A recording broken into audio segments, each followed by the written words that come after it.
Chapter 3, motion in straight line. हम लोग जब कभी भी मोशन के बारे में बात करते हैं तो उसको जनरली कैटेगराइज करते हैं दो कैटेगरी में। एक हम बोलते हैं लीनियर मोशन और दूसरा हम बोलते हैं रोटेशनल या एंगुलर मोशन। तो मोशन इन स्ट्रेट लाइन में हम लीनियर मोशन की बात करेंगे। इसमें काइनेमेटिक्स जो होता है it is branch of mechanics. Mechanics जो होता है it is branch of physics. तो फिजिक्स का एक ब्रांच होता है मैकेनिक्स। मैकेनिक्स में हम लोग मोशन हो रहा हो या मोशन नहीं हो रहा हो उन सभी के स्ट्रक्चर्स वगैरह के बारे में बात करते हैं। जैसे आप समझ के चलिए ब्रिज कैसे डिजाइन होगा वो मैकेनिक्स में आता है। जो मशीन जो व्हीकल्स की जो मशीन डिजाइन होगी वो कैसे होगी वो मैकेनिक्स में आता है। तो मैकेनिक्स का एक पार्ट होता है काइनेमेटिक्स। काइनेमेटिक्स में हम लोग स्टडी करते हैं मोशन की। जो भी कोई पार्ट अगर मोशन में है किसी मशीनरी का या कोई स्ट्रेट लाइन में मोशन हो रहा है तो उसको हम काइनेमेटिक्स में स्टडी करते हैं without considering the cause of motion. Cause of motion यानी जैसे हम लोग जब न्यूटन्स लॉज ऑफ मोशन देख रहे थे तो हमने बोला था किसी भी बॉडी पे फोर्स लगाया जाता है F equals to ma which cause motion. कहने का मतलब यह है कि अगर हम काइनेमेटिक्स की बात कर रहे हैं तो फोर्स जो Newton second law of motion के अकॉर्डिंग आता है इसको कंसीडर नहीं करेंगे। हम इसको छोड़कर कुछ तो भी इक्वेशंस वगैरह डिराइव करेंगे या कुछ और इक्वेशंस जो होते हैं काइनेमेटिकल इक्वेशन जिनको बोला जाता है। जैसे अगर आपको ख्याल हो हाई स्कूल में हमने पढ़ा था S is equals to ut plus half at square v square is equals to u square plus twice as and v is equals to u plus at। ये काइनेमेटिकल इक्वेशन बोला गया था। In equation को अगर आप observe करेंगे तो आप ये देखेंगे इसमें कहीं पे भी F कंसीडर नहीं किया है जो कि मोशन का कॉज होता है। तो काइनेमेटिक्स ब्रांच ऑफ मैकेनिक्स जिसमें हम मोशन का स्टडी करते हैं without considering cause of motion, that is kinematics. Rectilinear motion जो है it is branch of kinematics. यानी हमने बोला फिजिक्स का ब्रांच मैकेनिक्स, मैकेनिक्स का ब्रांच काइनेमेटिक्स, अब बोल रहे हैं काइनेमेटिक्स का ब्रांच रेक्टिलिनियर मोशन। तो रेक्टिलिनियर मोशन में क्या होता है?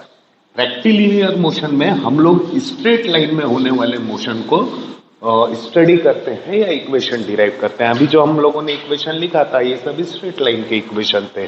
तो रेक्टिलिनियर मोशन यानी ब्रांच ऑफ काइनेमेटिक्स है जिसमें हम लोग स्टडी करते हैं स्ट्रेट लाइन में जो मोशन होता है उसका।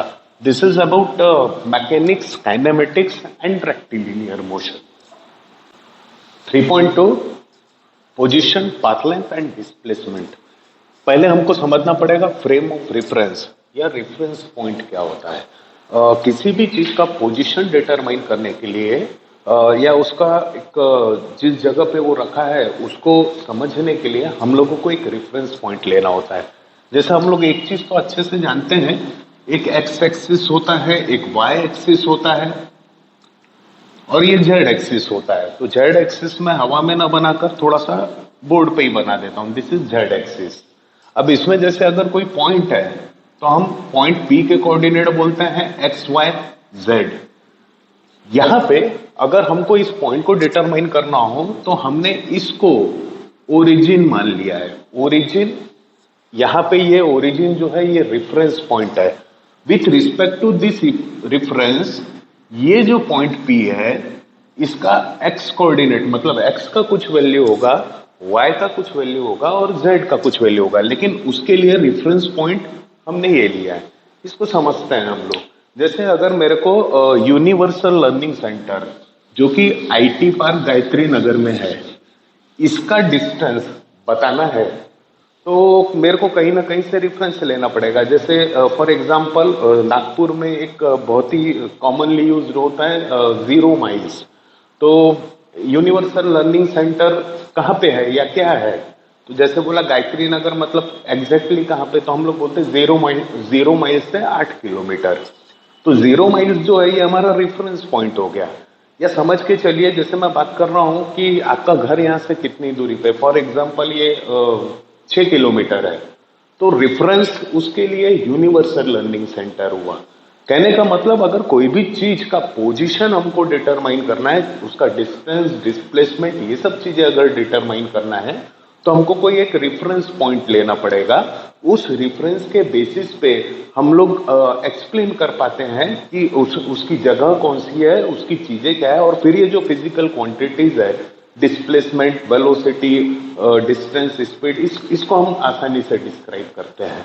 तो फ्रेम ऑफ रेफरेंस या रेफरेंस पॉइंट एक ऐसा पॉइंट होता है जिसके रिस्पेक्ट में बाकी की सारी चीजें डिटरमाइन की जाती है। जैसे बोला गया यहां से मुंबई कितना दूर है।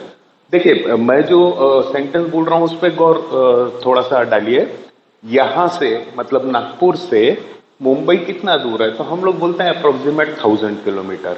तो मुंबई जो है क्या वो हर जगह से 1000 किलोमीटर है? क्या कोलकाता से भी 1000 है या दिल्ली से भी 1000 है? नहीं, नागपुर से वो 1000 किलोमीटर दूर है।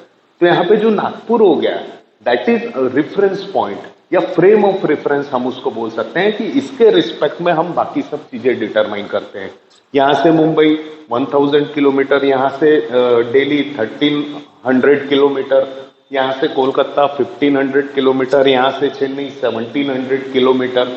तो यहाँ पे फ्रेम ऑफ रेफरेंस जो है ये नागपुर हो गया है। वैसे ही जैसे हम लोगों ने 0 माइल से सब चीजों को डिटरमाइन किया है। अगर आप कोई प्लॉट की या फ्लैट लेने की बात करते हैं या आप कोई ऐड देखते हैं पेपर में या फेसबुक वगैरह पे, तो वहां पे लिखा होता है 0 माइल से 7 किलोमीटर या 8 किलोमीटर या 10 किलोमीटर। तो 0 माइल्स जो है वो रेफरेंस पॉइंट हम लोग एज लेते हैं। तो मोशन को डिटरमाइन करने के लिए हम लोगों को एक रेफरेंस पॉइंट लेना होता है और उसी को बोला जाता है फ्रेम ऑफ रेफरेंस। यानी किस फ्रेम में कौन सा रेफरेंस लेकर आप चीजें डिटरमाइन कर रहे हैं। तो पोजीशन, पाथ लेंथ या डिस्प्लेसमेंट के लिए हमको एक सबसे पहले जो करना होता है फ्रेम ऑफ रेफरेंस या रेफरेंस पॉइंट डिसाइड करना होता है। एक कार की बात कर रहे हैं। ये कार जो है पॉइंट ओ से मूव हो रही है टुवर्ड्स पी। तो समझ के चलिए जैसे अगर ये कार है ओ से पी तक जाती है तो इसका जो पाथ लेंथ है वो होगा 360 मीटर। और अगर वो ही कार पी से वापस पोजीशन क्यू पे आती है तो इसका जो पाथ लेंथ है दैट विल बी 360। तो ये कवर कर चुका है। अब 360 के बाद ये वापस, अगर मैं इन दोनों का डिफरेंस लूं 360 माइनस 240 तो दिस विल बी 120। तो 360 में मेरे को 120 प्लस करना पड़ेगा, दिस विल बी 480 मीटर।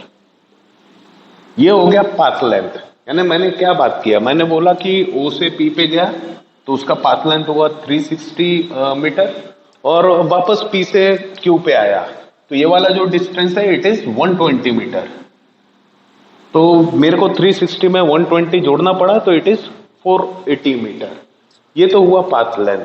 लेकिन अगर मैं डिस्प्लेसमेंट की बात करूं with respect to this origin या रेफरेंस पॉइंट, तो यहां पे जब वो कार वापस पहुंची है तो इसका जो डिस्प्लेसमेंट है इट इज 240 मीटर ही हुआ है।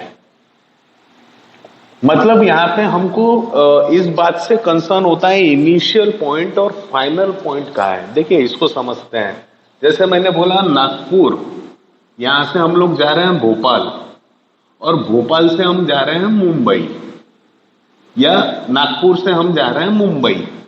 तो हमको ये जो है दिस प्लस दिस ये हो जाएगी path length, Nagpur to Bhopal, Bhopal to Mumbai. And दूसरी पाथ लेंथ यहाँ पे जो है it is Nagpur to Mumbai direct. और ये दोनों की वैल्यू एक दूसरे के इक्वल नहीं होगी क्योंकि ये जो पाथ लेंथ है और ये जो पाथ लेंथ है इन दोनों के वैल्यू अलग अलग है। लेकिन अगर हम डिस्प्लेसमेंट की बात करेंगे तो this plus this that is equals to this. Vector के बारे में हम अगले चैप्टर में और अच्छे से डिटरमाइन करेंगे। इसको हम कुछ ऐसा लिख सकते हैं NB plus BM that is equals to NM। कहने का मतलब Nagpur to Bhopal NB, Bhopal to Mumbai BM that is equals to Nagpur to Mumbai. यहाँ पे सिर्फ ये ख्याल रखा जाता है कि इनिशियल पॉइंट और फाइनल पॉइंट कौन सा है। अगर आपको ख्याल हो तो हमने फाउंडेशन के वीडियो में एक ट्रायंगल लॉ ऑफ एडिशन बोला था, ये वैसा ही कुछ है। तो डिस्प्लेसमेंट की अगर आप बात कर रहे हैं तो यहाँ पे पार्टिकल O से P पे अगर जा रहा है और वापस Q पे आ रहा है तो it will be 240 metre, and अगर पाथ लेंथ की बात कर रहे हैं तो it will be 480 metre. This is about path length and displacement.